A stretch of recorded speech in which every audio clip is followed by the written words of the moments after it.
Assalamualaikum warahmatullahi wabarakatuh. Salam sejahtera bagi kita semua. Shalom, Om Swastiastu, Namo Buddhaya, salam kebajikan. Halo, selamat pagi teman-teman semua.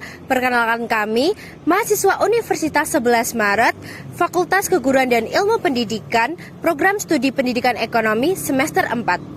Di sini, kami akan menampilkan sebuah video pembelajaran mata kuliah etika bisnis dengan fokus materi yaitu etika sumber daya manusia dan pekerja. Sebelum kita membahas lebih lanjut mengenai etika sumber daya manusia dan pekerja, alangkah baiknya kita samakan dulu persepsi konsep dasar mengenai etika berbisnis. Di dalam etika bisnis, kami mempelajari konsep etika bisnis dan penerapan etika bisnis dalam berbagai divisi atau bagian dalam perusahaan, serta contoh kasus dari perusahaan yang tidak menerapkan konsep etika bisnis di dalam perusahaannya.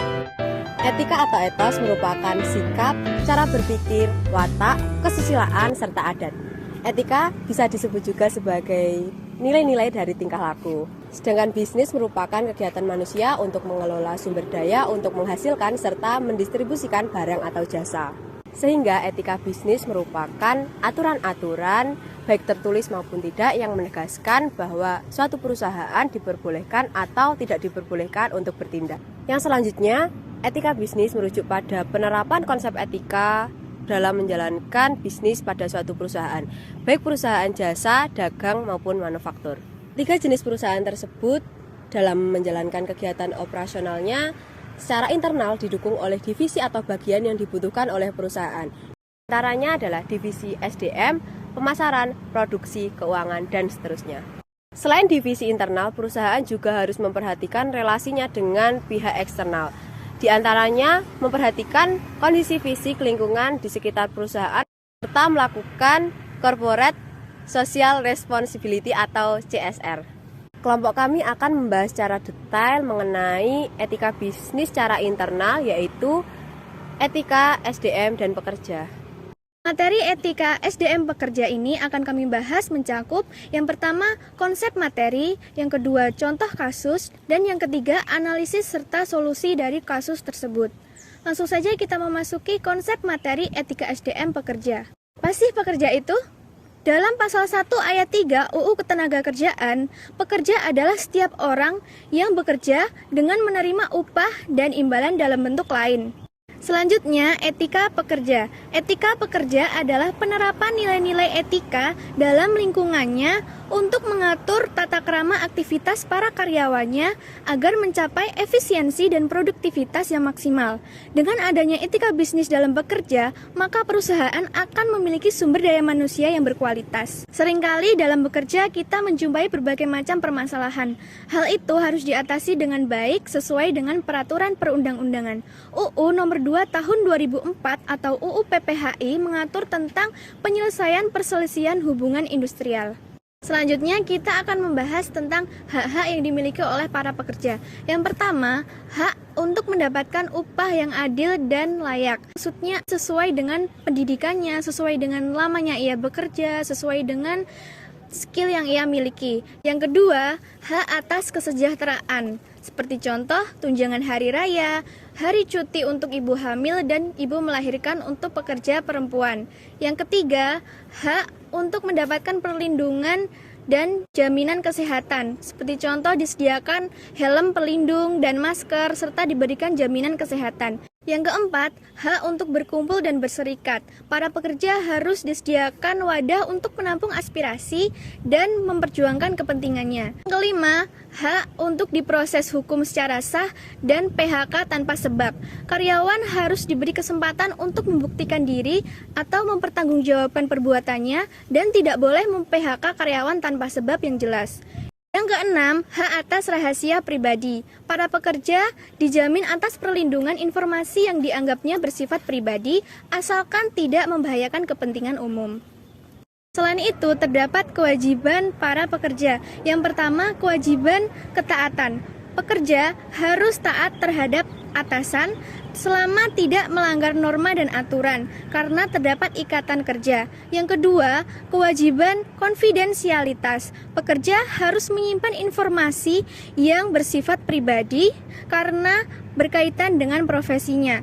Yang ketiga, kewajiban loyalitas. Karyawan harus selalu mendukung dan merealisasikan tujuan yang telah ditetapkan dan tidak merugikan kepentingan perusahaan. Prinsip etis dalam bekerja meliputi bekerja dengan ikhlas, tekun dan bertanggung jawab, semangat dan disiplin, jujur dan dapat dipercaya, mampu bekerja secara tim, dan juga mementingkan kepentingan umum. Masalah yang sering timbul dalam kaitannya dengan prinsip kerja antara lain diskriminasi, konflik kepentingan, dan juga penggunaan sumber-sumber perusahaan. Whistleblowing merupakan tindakan pekerja untuk memberitahukan adanya tindakan kecurangan yang dilakukan oleh perusahaan atau atasan secara pribadi dengan tujuan untuk memperbaiki atau mencegah terjadinya kerugian. Nah, tahukah kalian pihak yang memberitahukan kejadian kecurangan tersebut dinamakan whistleblower? Kewajiban untuk melakukan whistleblowing adalah yang pertama apabila orang tersebut memiliki kewajiban untuk mencegah adanya pelanggaran. Yang kedua, bahwa pelanggaran tersebut akan menyebabkan kerugian bagi kesejahteraan masyarakat.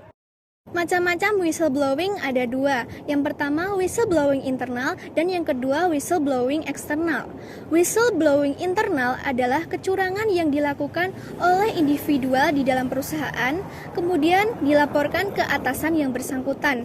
Kemudian untuk whistleblowing eksternal adalah kecurangan yang dilakukan oleh perusahaannya sehingga pekerja tersebut memberitahukan kepada pihak khalayak umum.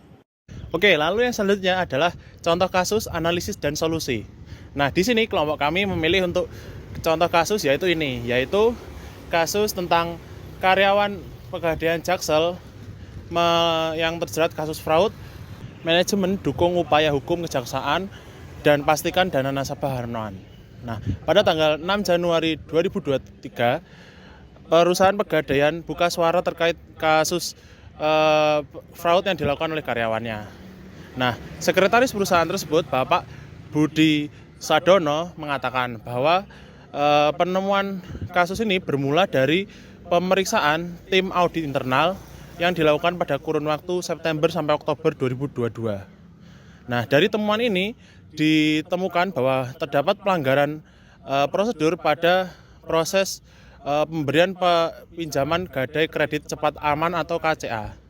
Nah, pada pelanggaran ini tim audit langsung melaporkan adanya pelanggaran prosedur ini terhadap atasan dari perusahaan ini, dan atasan ini langsung melakukan tindakan hukum, yaitu memberikan penegakan hukum melalui peraturan internal maupun langkah-langkah hukum yang lain. Oke, lalu yang selanjutnya adalah analisis kasus.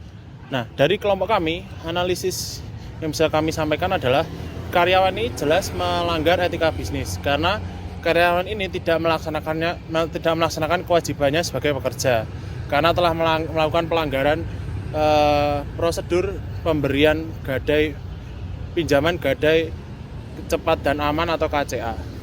Nah, pekerja ini juga tidak menerapkan prinsip etis dalam bekerja karena tidak mementingkan kepentingan umum. Lalu perusahaan ini juga telah melakukan whistleblowing secara tepat karena internal dari perusahaan ini telah menemukan suatu pelanggaran terkait prosedur ini dan langsung melaporkannya kepada manajemen perusahaan, dan manajemen perusahaan langsung melakukan tindakan dengan cara melakukan tindakan hukum yang benar. Oke, lalu solusi yang bisa dilakukan oleh perusahaan adalah perusahaan perlu meningkatkan pengawasan terhadap kinerja para pekerjanya, dan juga perusahaan bisa membangun lingkungan bekerja yang lebih etis. Misalnya bagi para karyawan atau pekerja yang melakukan pekerjaannya sesuai dengan aturan bisa diberikan reward atau hadiah. Lalu untuk para pekerja atau karyawan yang tidak melakukan pekerjaan sesuai aturan bisa diberikan punishment atau hukuman. Demikian penjelasan kelompok kami terkait materi etika sumber daya manusia dan pekerja dalam bisnis. Semoga penjelasan kelompok kami dapat menjadi referensi wawasan teman-teman semua dalam menerapkan ilmu beretika yang telah kami sertakan contoh analisis kasus. Apabila teman-teman ada kritik, saran, dan penjelasan lainnya yang bisa kita tambahkan, teman-teman bisa banget buat komentar di kolom komentar di bawah ini ya teman-teman. Sekian dari kelompok kami. Wassalamualaikum warahmatullahi wabarakatuh. Thanks for watching. Dadah.